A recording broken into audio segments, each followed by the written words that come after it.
प्रभु की भलाई लगातार हमें नए दिन को दिखाते हुए और उसके वचनों के अनुसार अपने जीवन को बिताने के लिए लगातार सहायता और मदद करने पाए। आज एक वचन को हम देखेंगे, तीतुस का पत्री उसके तीसरे अध्याय और उसके 8वें वचन को देखिए। तीतुस का पत्री उसके 3 अध्याय 8वां वचन।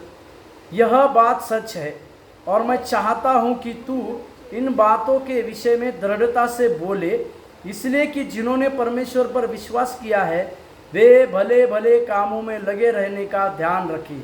ये बातें भली और मनुष्य के लाभ की ही है।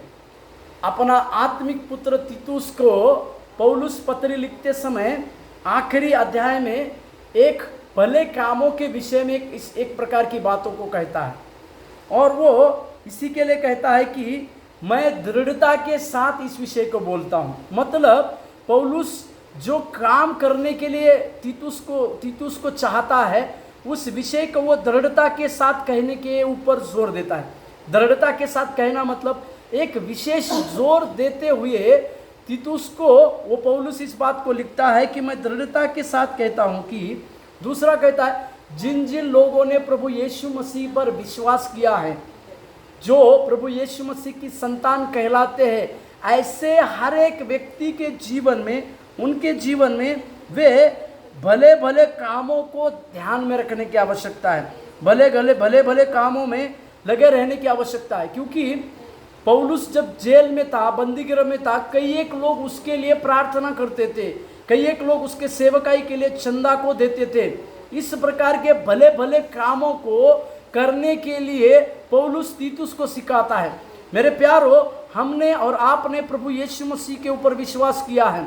विश्वास करने के बाद हमारे अंदर दूसरी बात, एक दृढ़ता के साथ ये कहने की आवश्यकता है कि हम उन भले भले कामों को करने के लिए अपने आप को, अपने जीवन को सौंपने की आवश्यकता है।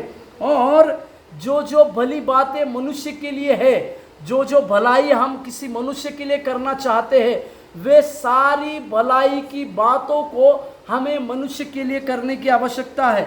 क्योंकि हम किसी मनुष्य के लिए भलाई करना, ये हमारे लिए भी लाभ की बात है। मेरे प्यारों, आज के सवेरे के समय में हम भलाई के कामों के लिए अपने आप को सौंपने पाए। यदि हम किसी और की भलाई को कर रहे हैं तो वो भलाई की बातें में हमारा भी लाभ है।